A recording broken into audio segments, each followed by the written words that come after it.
Hello मेरे प्यारे दोस्तों, तो कैसे हैं आप लोग। आई होप आप लोग बहुत अच्छे होंगे, अपने घर में होंगे, स्वस्थ होंगे, मस्त होंगे। तो हमारा एक साइंस का चैप्टर है जिसका नाम है मानव नेत्र तथा रंग बिरंगा संसार। अगर आपको ये वीडियो अच्छी लगेगी तो वीडियो को लाइक और चैनल को सब्सक्राइब करना ना भूलिएगा, क्योंकि आप लोग वीडियो देख के चले जाते हैं और ना ही वीडियो को लाइक करते हैं और चैनल को सब्सक्राइब भी नहीं करते हैं। तो प्लीज़ वीडियो को लाइक और चैनल को सब्सक्राइब कर दीजिएगा, क्योंकि आपके एक सब्सक्राइबर से हम बहुत आगे जा सकते हैं। तो आइए पढ़ते हैं। आँख को ज्ञानेंद्रिय भी कहते हैं।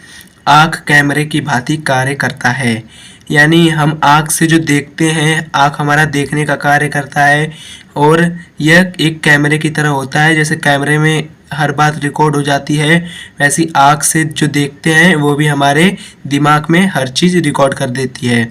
तो मनुष्य के एक नेत्र का क्षैतिज दृष्टि जो क्षेत्र होता है वो 150 होता है। तो आपने कभी सोचा होगा कि हमें दो नेत्र की ज़रूरत क्यों पड़ी है। हम एक नेत्र से भी तो देख सकते हैं, लेकिन हम एक नेत्र से 150 मीटर की जो 150 एंगल होता है वहीं तक देख पाते हैं।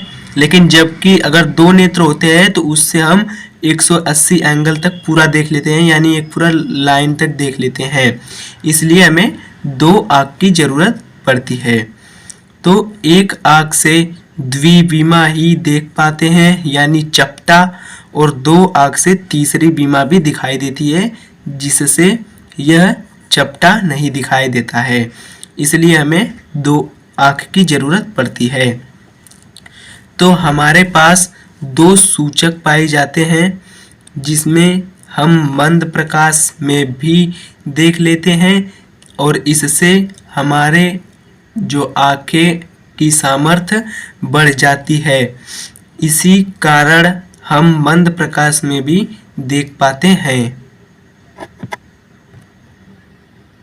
तो आप इस चैप्टर में बने रहिएगा, क्योंकि आपको मैं इस चैप्टर में बताऊंगा कि हम अंधेरे में कैसे देखते हैं, हमें अंधेरे में कैसे दिखाई देता है और उजाले में कैसे दिखाई देता है। जब हम अंधेरे से उजाले में जाते हैं तो फिर हमारे आँख पे कैसा फ़र्क पड़ता है, और उजाले से अंधेरे में आते हैं तो हमारी आँख पे कैसा फ़र्क पड़ता है। तो मैं आपको इस वीडियो में सब कुछ बताऊँगा। आप वीडियो को लास्ट तक बिना स्किप किए ज़रूर देखिएगा।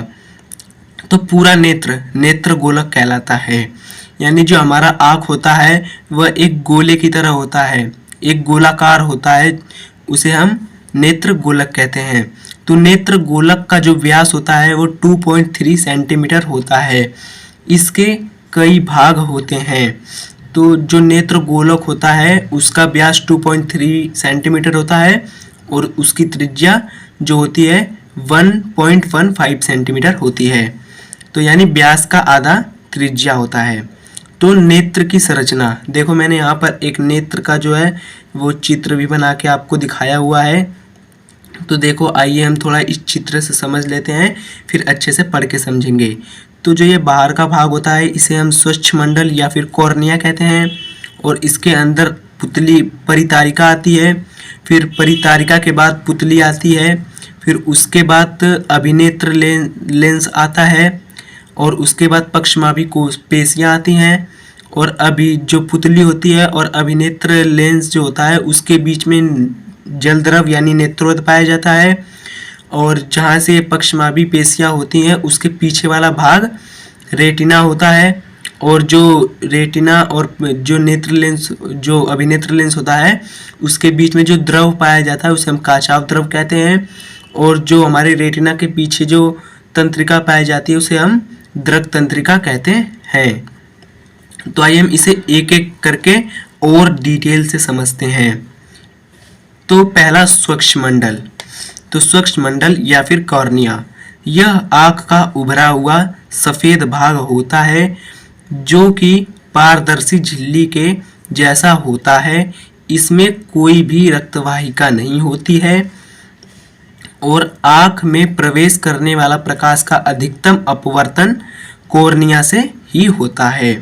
तो जो ये कॉर्निया होती है ये आँख का जो उभरा हुआ भाग होता है, जो जहाँ से आपका पानी निकलता है, तो जो आँख से जो पानी निकलता है वही जो स्वच्छमंडल से ही पानी निकलता है, और ये आँख का सबसे पहला भाग होता है। और जो ये होता है, इसमें रक्त नहीं बहता है, क्योंकि अगर जिसमें रक्त बहता है वो लाल दिखाई देता है, और यह सफ़ेद होता है, इसीलिए इसमें रक्त नहीं बहता है। और जो आँख में हमारे अंदर प्रकाश का जो प्रवेश होता है, उसका अधिकतम जो अपवर्तन होता है वो हमारी स्वच्छमंडल यानी कॉर्निया से ही हो जाता है। तो आइए हम आगे पढ़ते हैं। तो हमारा इसी में आगे है परितारिका, ये हमारा सेकंड है जो स्वच्छमंडल के बाद आती है। तो परितारिका, इसे हम इंग्लिश में आयरिस भी कहते हैं। आँखों का रंग परितारिका की वजह से होता है। किसी भी व्यक्ति के आँखों का जो रंग होता है वो परितारिका में ही होता है। आपने कभी कभी देखा होगा किसी की आँखें भूरी होती हैं, किसी की आँखें नीली होती है, किसी की आँखें काली होती है, तो जो उसका रंग होता है वो हमारा परितारिका का ही रंग होता है। और परितारिका का कार्य, यह पुतली के आकार को नियंत्रित करता है। तो जो परितारिका होती है यह पुतली के आकार को नियंत्रित करती है, और इसका जो रंग हमारे आँखों में जो परिवर्तन होता है वो भी परितारिका की वजह से ही होता है। और पुतली के आकार को भी नियंत्रित करना ये परितारिका का कार्य है। ये पेपर में 1 नंबर में पूछ लिया जाता है। तो हमारा तीसरा है पुतली, जो परितारिका के बाद आता है। तो पुतली को हम कहते हैं प्यूपिल भी इंग्लिश में कहते हैं, और परितारिका के पीछे एक छिद्र नुमा संरचना होती है। आइए हम आगे आपको बताएंगे। तो संरचना होती है जिसे पुतली कहते हैं। तो जो हमारा परितारिका होता है उसके पीछे एक छिद्र जैसी संरचना होती है, और उसे हम पुतली कहते हैं। और इसका कार्य होता है प्रकाश की मात्रा को नियंत्रित करना। यह परितारिका की मदद से पुतली फैल जाती है, और जब प्रकाश की मात्रा कम होगी तो पुतली फैल जाएगी, और जब प्रकाश की मात्रा ज़्यादा होगी तो पुतली सिकुड़ जाएगी। तो आप कभी भी अगर उजाले में से अंधेरे में जाते हो तो आपकी जो आपकी आँख पे जो रिफ्लेक्शन पड़ता है, तो जिसके कारण आप जब उजाले से अंधेरे में आते हैं तो आपको कुछ टाइम तक 10 से 15 सेकंड तक आपको दिखाई नहीं देता है। फिर उसके बाद जो हमारी पुतली होती है वो फैल जाती है, तो उसमें प्रकाश ज़्यादा प्रवेश कर पाता है, तो हमें बाद में धीरे धीरे दिखने लगता है। तो जो ये हमें दिखता है ये हमारी पुतली की वजह से दिखता है। अगर आप अंधेरे से उजाले में आएंगे तो फिर भी आपके आँख पर जो रिफ्लेक्शन पड़ता है यानी उजाला ज़्यादा लगता है आपकी आँख में। फिर उसके बाद जो हमारा परितारिका होता है वो पुतली को धीरे धीरे छोटा कर देता है, यानी वो पुतली जो होती है वो सिकुड़ जाती है, तो उसके तब हमें बाद में अच्छे से दिखने लगता है और आँख से रिफ्लेक्शन हट जाता है। तो आइए हम आगे पढ़ते हैं। तो हमारा जो चौथा है वो है अभिनेत्र लेंस। तो यह पुतली के बाद पाया जाता है। यह उत्तल लेंस पाया जाता है, यानी हमारे आँख में उत्तल लेंस पाया जाता है। यह लेंस प्रकाश किरणों को रेटिना पर इकट्ठा कर देता है, तो आँख से प्रतिबिंब रेटिना पर बनता है, वास्तविक तथा उल्टा बनता है और वस्तु से छोटा बनता है। तो यह लेंस जेलीनुमा पदार्थ जैसा होता है। तो मैं आपको बता दूं वास्तविक और उल्टा बनता है, तो लेकिन जब हम वस्तु को देखते हैं तो वस्तु हमें सीधी क्यों दिखाई देती है? वो हमारे दिमाग के वजह से दिखाई देती है, क्योंकि जब हम वस्तु को देखते हैं, जब वस्तु वास्तविक और उल्टी बनती है तो हमारी जो रेटिना पे दृक तंत्रिकाएं होती हैं वह विद्युत सिग्नल को उत्पन्न करती है जो हमारे दिमाग तक पहुंचता है, और जब हमारे दिमाग तक पहुंचता है तो हमारा दिमाग उसे सोचता विचारता है और उसे सीधे करके हमारी आँख में दोबारा से दिखता है। तो जब हम किसी चीज़ को देखते हैं तो हमारे रेटिना पर वो उल्टी बन रहा होता है, लेकिन हमारे जब दिमाग तक उसकी जो विद्युत सिग्नल होता है वो पहुंचता है तो हमें वस्तु सीधी दिखाई देती है। तो हमारा पांचवा है रेटिना। दृक तंत्रिका रेटिना पर पाई जाती है। यह तंत्रिकाएं घटना को मस्तिष्क तक पहुंचाती हैं। विद्युत सिग्नल रेटिना पर जनरेट होता है और रेटिना को दृष्टि पटल भी कहते हैं, और रेटिना एक पदार्थ है। तो देखो मैंने आपको रेटिना के बारे में पहले ही बहुत जानकारी दे दी और इसमें भी वही लिखा है, जो द्रक तंत्रिकाएं होती है वो रेटिना पर पाई जाती हैं, जो विद्युत सिग्नल को उत्पन्न करती है और मस्तिष्क तक पहुंचाती है। जो हमारी आंख में घटना हुई होती है, यानी जो हम बाहर देखते हैं, तो वो मस्तिष्क तक पहुंचाती है और उसे मस्तिष्क निर्णय लेता है, तो वो हमें वस्तु सीधी दिखाई देती है। तो हम रेटिना को दृष्टि पटल भी कहते हैं। ये रेटिना का दूसरा नाम है, आप इसे याद रखिएगा, ये एमसीक्यू में पूछ लिया जाता है। और रेटिना एक पदार्थ है। तो हमारा इसके आगे वाला जो भाग है तो वो है हमारी आंखों में अभिसारी लेंस पाया जाता है। तो अभिसारी लेंस कौन से होते हैं, मैंने आपको पीछे वाले चैप्टर में भी पढ़ाया है। अगर आपने पीछे वाला चैप्टर नहीं पढ़ा है तो आप जाके मेरे चैनल पे वीडियो देख सकते हैं, आपको पहली और दूसरे नंबर की वीडियो मिल जाएगी। तो हमारी आँख में अभिसारी लेंस पाया जाता है। रेटिना आँख का सबसे पिछला भाग है। रेटिना में दंड व शंक्वाकार संरचनाएं होती हैं। यह सबसे नाजुक हिस्सा है आँख, इसकी मदद से हम बाहर के रंगों को देख पाते हैं। तो जो मैंने आपको बताया था वो इसके पहले वाला चैप्टर, उसकी लिंक मैं डिस्क्रिप्शन में डाल दूंगा। अगर आपको मेरे चैनल पे नहीं मिली, अगर आपको ये वीडियो बाद में देखने को मिल रही है तो आप डिस्क्रिप्शन में लिंक पर क्लिक करके वीडियो देख लीजिएगा। तो हम आइए आपको मैं इसके जो दंडवाकार शंक्वाकार जो वो संरचनाएं होती है उसके बारे में आपको मैं बताता हूँ।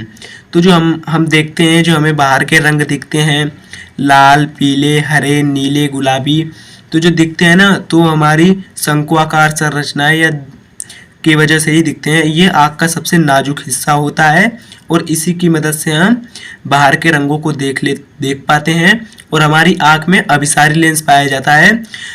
तो अभिसारी लेंस जो होता है वो जो प्रकाश किरण आती है उसे इकट्ठा एक बिंदु पर इकट्ठा करने में मदद करता है। तो आई होप आपको ये समझ में आ गया होगा। तो द्रक तंत्रिकाएं विद्युत सिग्नल को दिमाग तक ले जाती हैं। रेटिना में प्रकाश सुग्राही कोशिकाएं होती हैं। यह कोशिकाएं विद्युत सिग्नल को उत्पन्न करती हैं। तो हमारी रेटिना पर जो कोशिकाएं पाई जाती हैं वो कौन सी कोशिकाएं होती हैं, तो वो हमारी जो होती है तो वो हमारी द्रक तंत्रिकाएं होती हैं, जो विद्युत सिग्नल उत्पन्न करके हमारे दिमाग तक पहुंचाती है। मैंने आपको ये पहले ही बताया था और अब भी बता रहा हूँ। तो ये जो नोट्स है ना, ये नोट्स आप लिख लीजिएगा, आपको ये पेपर के टाइम में बहुत मदद करेंगे। तो हमारा आगे है, तो हम दूर और पास की वस्तु को समंजन क्षमता की वजह से देख पाते हैं। और पास की वस्तु को देखने के लिए लेंस मोटा, छोटा, गोल हो जाता है और दूर की वस्तु को देखने के लिए लेंस पतला, लंबा हो जाता है। जब हम पास की किसी वस्तु को देखते हैं तो जो हमारा लेंस होता है वो गोल हो जाता है और लेंस जो होता है मोटा हो जाता है, क्योंकि हमारे आँख में उत्तल लेंस पाया जाता है।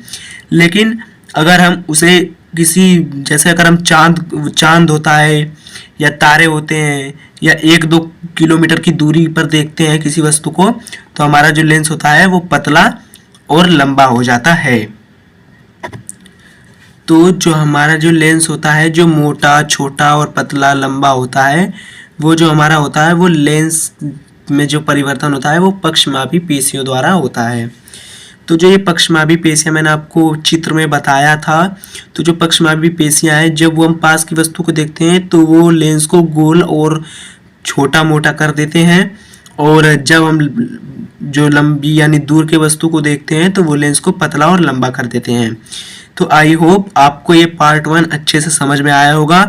तो अगर वीडियो अच्छी लगेगी तो लगी होगी आपको, तो ज़रूर ही लगी होगी वीडियो, क्योंकि मैं आपके लिए बहुत मेहनत से ये वीडियो बना के लाता हूँ। तो आप वीडियो देख के चले जाते हैं और चैनल को सपोर्ट नहीं करते हैं, तो प्लीज़ चैनल को ज़रूर सपोर्ट करिए, वीडियो को लाइक और चैनल को सब्सक्राइब ज़रूर करिए। तो मिलेंगे आपसे अपनी अगले वीडियो में, और चैनल को सब्सक्राइब और वीडियो को लाइक करना तो मत भूलिए, ये वीडियो को लाइक तो बनता है। तो मिलेंगे आपसे अपनी अगली वीडियो में, तब तक के लिए बाय बाय, टेक केयर।